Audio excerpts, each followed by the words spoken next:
मैं मच्छीरी विश्व आदिवासी दिवस के अवसर पर आयोजित जाजंजा वार्ता श्रृंखला की 5वीं कड़ी हूँ।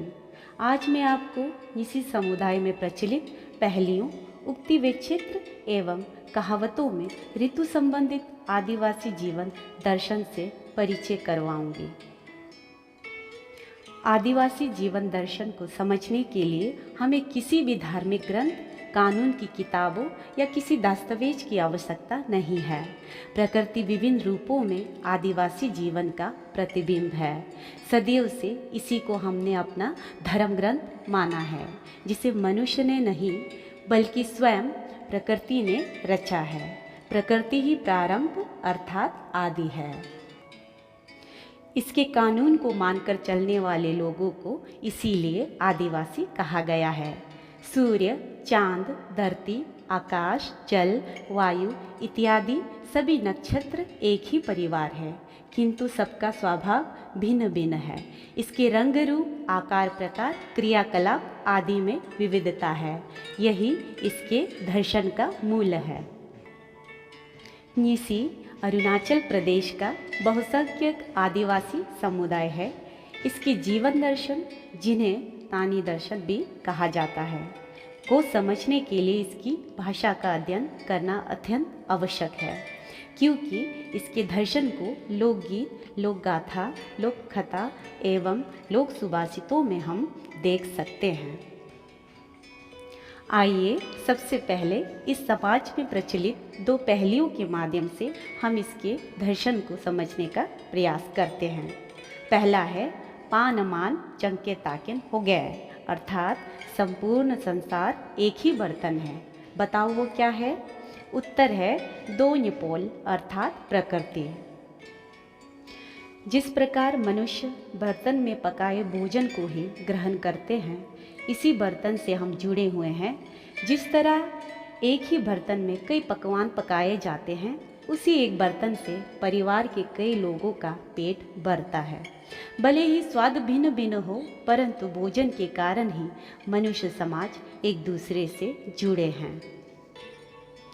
उसी तरह संसार में भिन्न भिन्न रंग रूप, आचार विचार वाले लोग और संस्कृतियां निवास करते हैं, परंतु वास्तव में हम प्रकृति के ही अंग हैं, जिससे संसार सुंदर और दिलचस्प बन जाता है।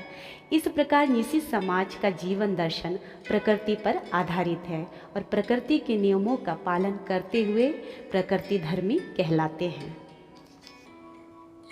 दूसरा उदाहरण है निमे निपाक चंके ताकिंग हो गए, अर्थात आदिवासी और गैर आदिवासी सभी एक बर्तन से है। बताओ वो क्या है? उत्तर सभी प्रकृति रूपी बर्तन में पके भोजन को ही ग्रहण करते हैं। सभी पशु पक्षी और मनुष्य प्रकृति रूपी एक ही बर्तन से जीवित है, एक ही परिवार है।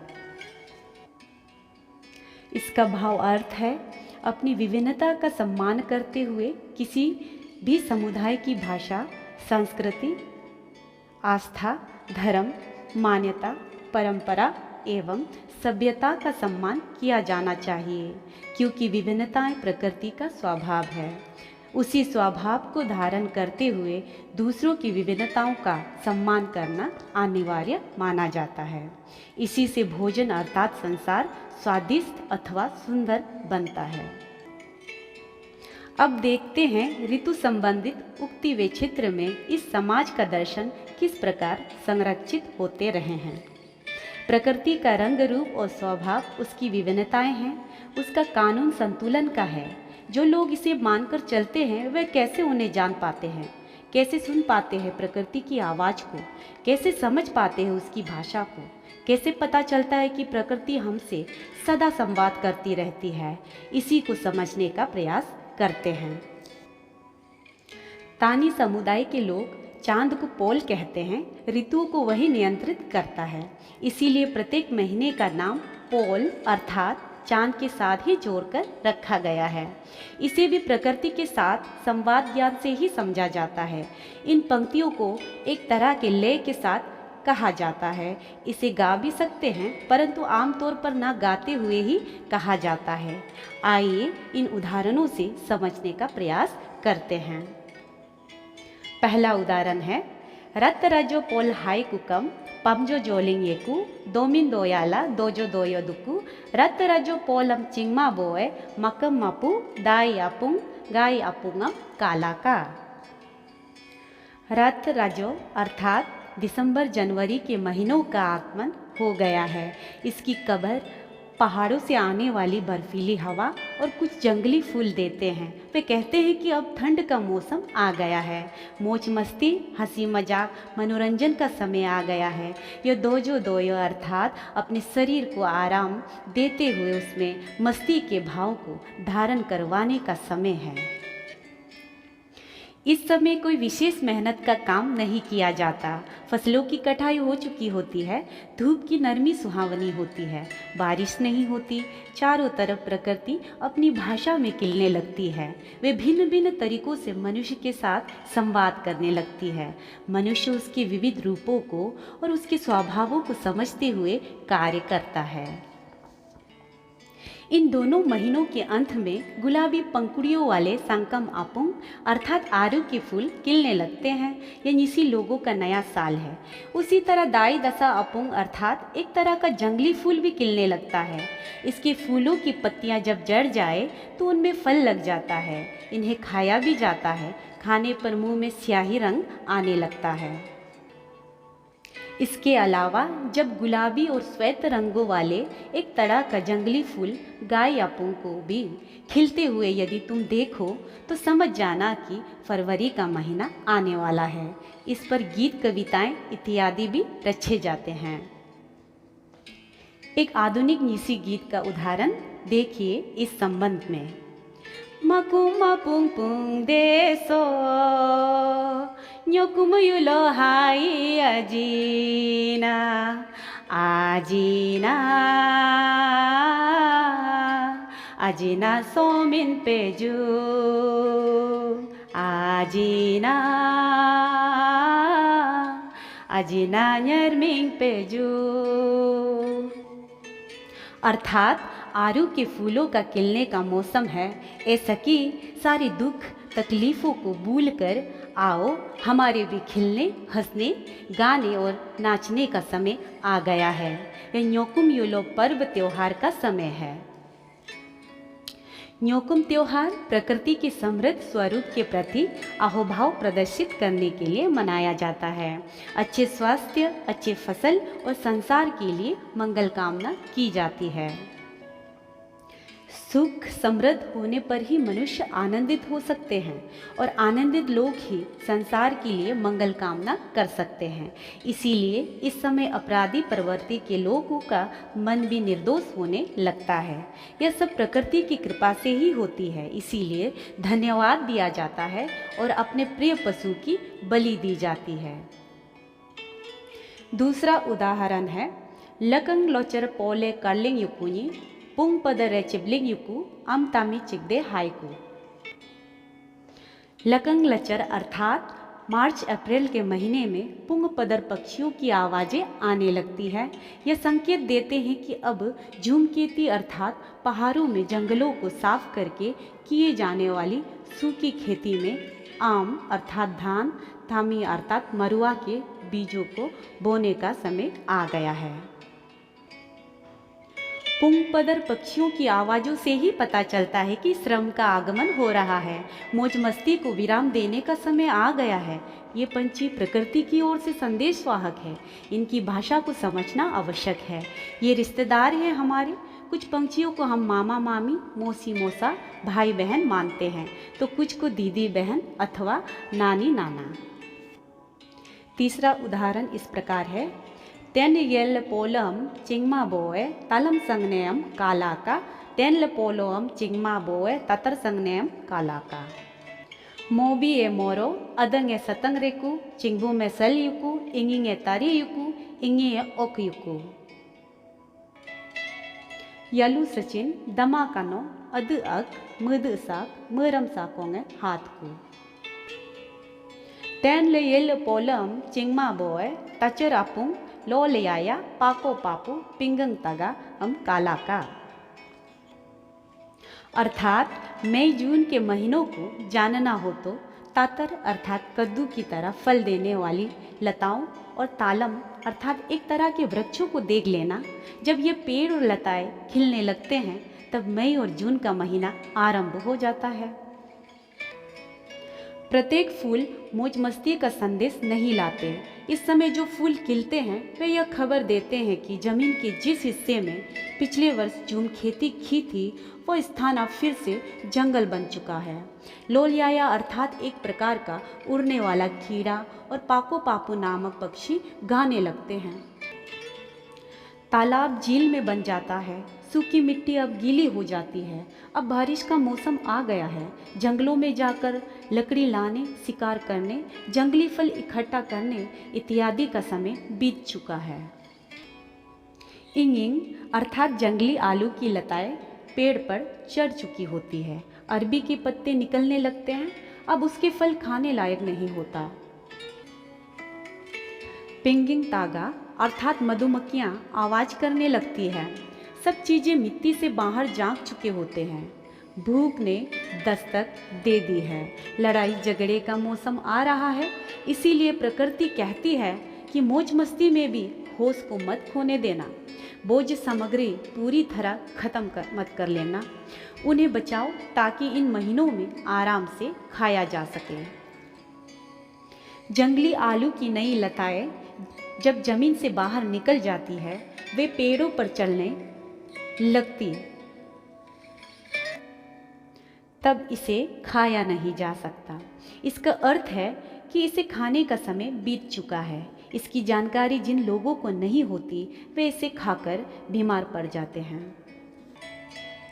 इस तरह प्रकृति सदा नई होती रहती है। यही उसका स्वभाव है। मनुष्य को भी उसी के अनुसार नया होते रहना चाहिए। ऐसा नहीं करने पर वो मुसीबत में पड़ सकता है। भूख उसकी मनुष्यता को छीन सकता है। आइए अब कुछ कहावतों के माध्यम से इस समाज के जीवन दर्शन को समझने का प्रयास करते हैं। पहला उदाहरण इस प्रकार है। लोल यायागे कपमा दाबे अमको कुमकनामे। लोल याया अर्थात उड़ने वाले कीड़े के रुदन गीत गाने से पहले भोजन सामग्री की बचत करनी चाहिए। इसके पहले ही धान को खाकर खत्म कर देना अच्छी बात नहीं।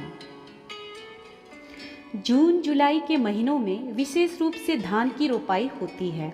यह दमाकनो अर्थात भूख प्यास का महीना है, जो इस कीड़े की आवाज़ को सुनकर और समझकर धान एवं अन्य खाद्य पदार्थों को इन महीनों के आने से पहले ही संचित करता है, उसे भूख परेशान नहीं करती। पहले पुराने समय में फसलों की रोपाई के बाद ही न्योकुम मनाए जाते थे। तब यह सिर्फ एक त्योहार नहीं था, श्रद्धा पर आधारित कर्म कांड हुआ करता था। अच्छे फसलों की कामना की जाती थी। रोग से पशु पक्षी और मनुष्य के साथ साथ हमारी फसलें मुक्त रहे, बाढ़ अथवा सूखे से बचाव हो। आइए दूसरा उदाहरण देखते हैं। नीनीपुरी गे इस तंगमा दाबे लोल याया गे किसो बाबा नाम हबे। अर्थात नीनीपुरी नामक कीड़ा जोर जोर से गाने से पहले पानी पीकर अपनी शक्ति का संचयन करती है, क्योंकि उसको पता है कि गाने के लिए शारीरिक शक्ति की आवश्यकता होती है। उसी तरह लोल याया के पेट में अंतड़ियाँ नहीं होती, इसके बावजूद वह जिंदा रहती है, क्योंकि उसको उसके बिना भी भोजन ग्रहण करना आता है। इसको इसका ज्ञान है। हम मनुष्य को भी उनकी तरह अपना ध्यान रखना चाहिए, चतुर होना चाहिए, समस्या आने से पहले बचत करना चाहिए। यह प्रकृति का रहस्यमय रूप से संदेश देने का तरीका है। इसीलिए इस मौसम को उईपोल अर्थात प्रकृति के रहस्यमय स्वभाव का महीना भी कहा जाता है। प्रकृति की सभी आत्माएं इस समय भूख से संघर्ष करती है। तीसरा उदाहरण है तेल रोए लोको काकुमा, अर्थात जून महीने में जो चूजे जन्म लेते हैं वे कमज़ोर होते हैं, उनकी बचने की संभावना कम रहती है। कहा जाता है कि आमतौर पर वो मुर्गे बनकर बांगने तक जीवित नहीं रह पाते। इसका ज्ञान मनुष्य को भी होना चाहिए, इसीलिए सावधानी बरतनी चाहिए। अपने नवजात शिशुओं का भी खास ध्यान रखना चाहिए। चौथा उदाहरण है तेन येल रुए प्योरा चुबलिंग न्योमा दुगुप किचुंगे यारदा कुबो न्योमा, अर्थात मई जून में जन्मे चूजे इतने कमज़ोर होते हैं कि वह अपने आप आवाज़ करते हुए अंडों से बाहर नहीं आ सकते। निकल भी जाते हैं तो भोजन अपने आप तलाश कर नहीं खा सकते। उसी तरह कुत्ते के पिल्ले जो इन महीनों में जन्म लेते हैं वे पहाड़ों पर चढ़ नहीं सकते, शिकार नहीं कर सकते। यदि इन सभी बातों का ज्ञान मनुष्य को होता है तो वो इन पशुओं के साथ ज्यादतियाँ नहीं करते, उन्हें मारते पीटते नहीं बल्कि उनका ध्यान रखते हैं। पांचवा उदाहरण देखिए तेन येल पोलम रोपोंगे नी दुकुन हीरम में मोदुंग दुकुन, अर्थात मई जून के महीनों में मुर्गों के पूंछ झड़ जाता है, बालू अलसाया हुआ रहता है। वैसे ही मनुष्य में भी खास करके पुरुषों के स्वभाव में आलसपन आ जाता है। खेती बाड़ी काम धंधों के ठप पड़ जाने पर वे घर पर अलसाए हुए रहते हैं। इसका अर्थ है कि पुरुष अलसाया रहता है, स्त्रियां घर के कामों में इस समय भी व्यस्त रहती है। छठा उदाहरण सो पोल हादा अपुंगे पुंगलिंग दने नमतुंग रुदे हाथ कुने, सो अर्थात जुलाई के महीने में हादा फूल खिलता है, खेती बाड़ी करने का समय आ जाता है। आलस के खोल से अर्थात घर से बाहर निकलने का समय आता है, यह शारीरिक श्रम का समय है। सातवां उदाहरण सतपोलम दिमुम बर्ज पालिंग दने सतपोल कार्लिंग युकम दने हांगे हातंग दादे निगा हांगे नीरे सोए, सतपोल अर्थात अगस्त के महीने में दिमुम बर्ज नामक एक तरह के कीड़े मिट्टी के अंदर से बाहर की तरफ निकलने लगते हैं। स्त्री पुरुष मौज मस्ती के लिए तैयार होने लगते हैं, क्योंकि इस समय शारीरिक रूप से अधिक मेहनत वाला काम जैसे कि खेती बाड़ी करने का समय खत्म हो जाता है, लोगों को फुर्सत मिलने लगती है। स्त्रियां गीत गाते हुए वस्त्र आभूषण बनाने लगती है, पुरुष शिकार के लिए तैयार होने लगते हैं, शादी विवाह का मौसम भी आने लगता है, उसके लिए तैयारियां होने लगती है। आठवां उदाहरण परापोल काका अमरियंगाका, अर्थात परा महीने में अपने हाथों से पके फसलों को छूने का समय आ गया है।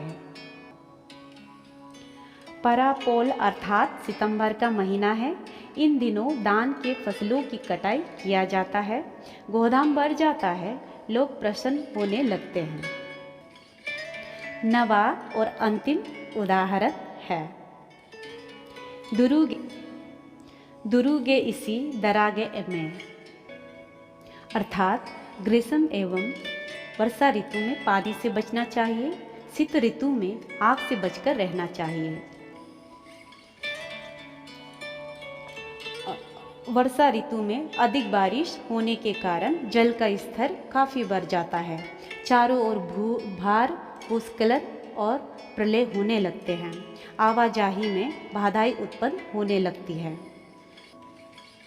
वैसे ही शीत ऋतु में आग की लपटें फैलने में अधिक समय नहीं लगती है, चारों ओर सूखा पड़ जाता है, पेड़ पौधे फूल पत्ते इस समस्या का संकेत दे रहे होते हैं। निसी घरों का निर्माण भी पत्तों, लकड़ी, बांस आदि से बनाया जाता है। सूखे होने के कारण आग लगने का डर बना रहता है। जो लोग प्रकृति की इन चेतावनियों को सुनते हैं वे ही इस आग और पानी से बचकर चलते हैं। जो इसके विपरीत चलता है अपनी जान भी गंवा बैठता है। सभ्यता अथवा विकास के नाम पर प्रकृति का दोहन कर रहे लोगों के लिए यह एक तरह का सबक है। मकानों, सड़कों आदि के निर्माण के लिए पहाड़ों और जंगलों को आवश्यकता से अधिक काटा जा रहा है। नदियों के स्वाभाविक मार्गों को अवरुद्ध किया जा रहा है। इससे नदी की आत्मा क्रोधित हो जाती है। इसको नीसी में दापो जुबो नाम अर्थात प्रकृति के नियमों का उल्लंघन करना कहा जाता है। जंगल और मनुष्य के बीच संतुलन बिगड़ रहा है। ऐसी स्थिति में प्रकृति का रौद्र रूप हमारे सामने विभिन्न रूपों में प्रकट होगा ही। अंत में इसका निष्कर्ष देखते हैं। इन सभी उदाहरणों से हमने समझने का यह प्रयास किया है कि तानी आदिवासियों का जीवन दर्शन प्रकृति के प्रति सम्मान, प्रेम और करुणा पर आधारित है। जंगल प्राणदाता है, संरक्षक है और इसी से हम बने हैं। इसीलिए हम प्रकृति धर्मी हैं, अर्थात प्रकृति के इस कानून को अपनी आत्मा में धारण करते हैं। उसको पूजना नहीं होता बल्कि समझना होता है। वह हमारा परिवार है, इसीलिए हम इनसे संवाद करते हैं। पूजने का अर्थ है कि वे हमसे भिन्न है, जबकि हमारे लिए वह हमारा ही अंग है और सहचरी है। यही कारण है डॉक्टर जोरम यालम नाबम तानी दर्शन को जंगल दर्शन भी कहती है। हमारी संस्कृति, दर्शन और भाषा भी इन्हीं ज्ञान से निर्मित हुए हैं, अर्थात प्रकृति हमें विभिन्न रूपों में संकेत देते हुए हमसे संवाद करती है। इनकी विविधता में ही आदिवासी जीवन दर्शन निहित है। इस प्रकार यह देखा जा सकता है कि भाषा के माध्यम से किसी भी समाज विशेष का अध्ययन गहराई और समझ के साथ किया जा सकता है। अंत में आप सभी को मैं तहे दिल से आभार प्रकट करती हूँ। मुझे ध्यान से सुनने के लिए बहुत बहुत धन्यवाद। पाया लेंचो।